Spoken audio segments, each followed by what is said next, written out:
Pecco Bagnaia kembali menemukan sedikit kecepatannya serta kembali melaju setelah melakukan modifikasi di sektor rem. Kenapa dikatakan sedikit? Karena dia masih belum mampu mengimbangi kecepatan Marquez bersaudara yang finish 1-2 di Aragon. Setelah hasil sprint yang mengecewakan dengan tanpa satupun poin, di balapan minggu semuanya sedikit berubah dan cenderung membaik.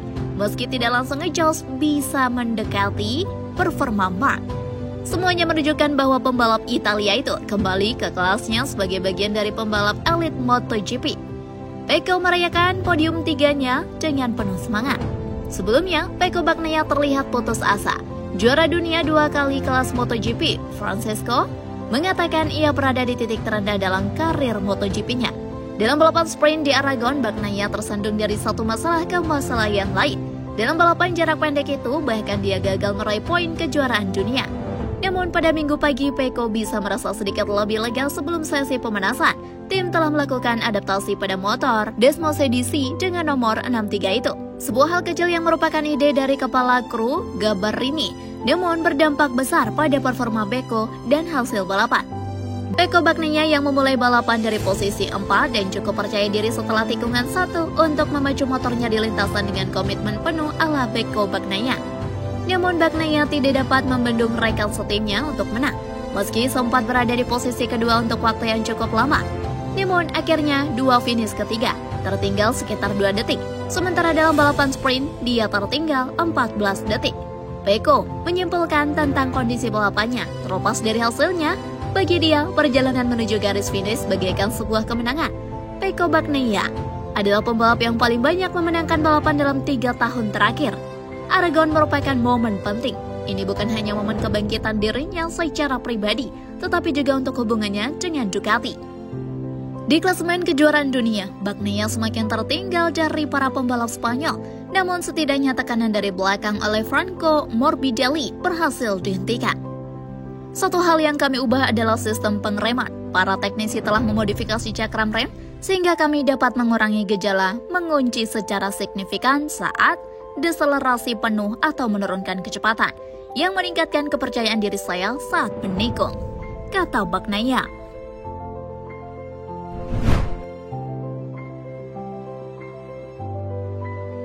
Pebalap tim pabrikan Ducati Marc Marquez tampil sempurna untuk membukukan kemenangan pada sesi balapan utama MotoGP Aragon 2025. Marquez merebut kemenangan dengan performa ciamiknya pada MotoGP Aragon 2025 yang digelar di Motorland Aragon, Spanyol pada minggu kemarin. Balapan berdurasi 23 lap penuh itu berhasil dituntaskan rider berjuluk Baby Alien tersebut dengan waktu 41 menit 11,195 detik. Marquez unggul atas adiknya dari Gresini Racing Alex Marquez, yang juga cukup konsisten menjalani persaingan hari ini. Sedangkan podium ketiga menjadi milik rekan setim Marquez, Francesco Bagnaia, yang juga tampil mengesankan sejak awal. Marquez langsung melejit dengan start solidnya untuk meninggalkan para pesaingnya di belakang. Awalan bagus juga ditunjukkan rekan setim Baby Alien, Francesco Bagnaia, yang merangsek ke urutan ketiga.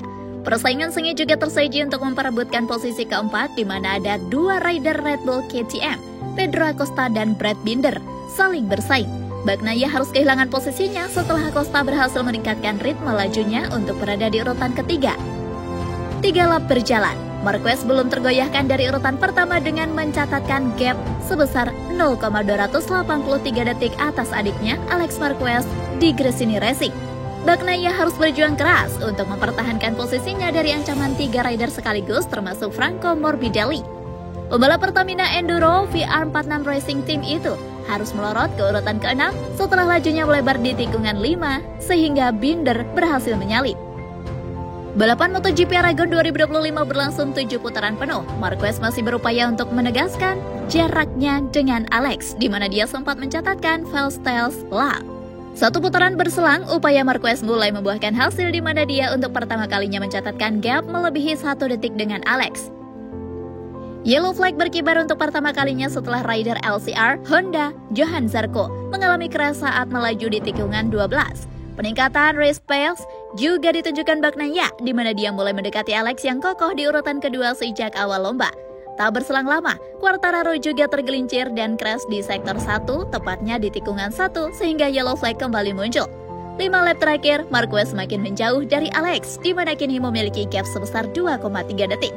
Rekan setim Alex, Fermin Aldeguer, menjalani persaingan sengit melawan Morbidelli untuk memperebutkan posisi kelima. Morbidelli dan Aldeguer saling menunjukkan aksi manuver yang menegangkan dan sempat terlibat kontak satu sama lain. Hingga putaran terakhir, Marquez tak terbendung untuk mengukir akhir pekan sempurna di Aragon dengan kemenangan.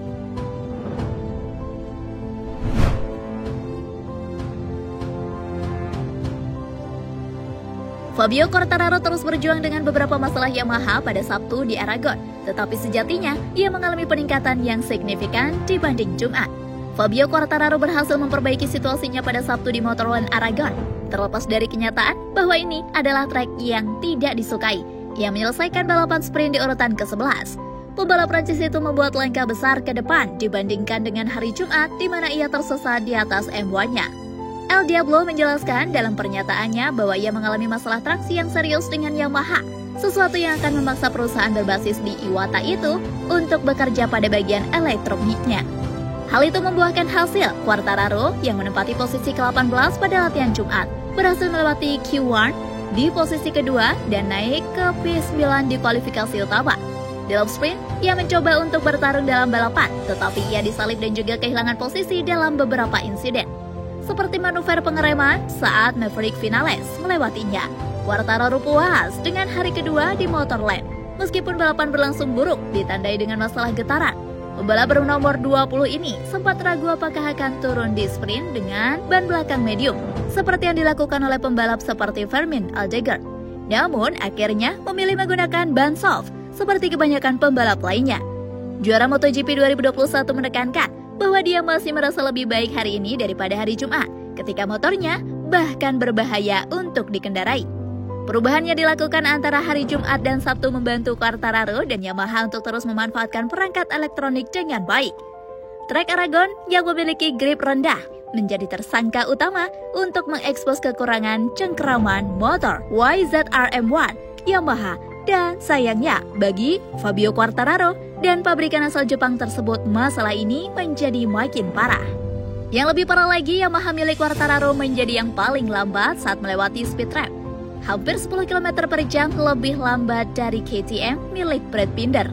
Ketidakmampuan untuk menurunkan tenaga di atas aspal tidak diragukan lagi merupakan faktor kunci dalam perbedaan kecepatan.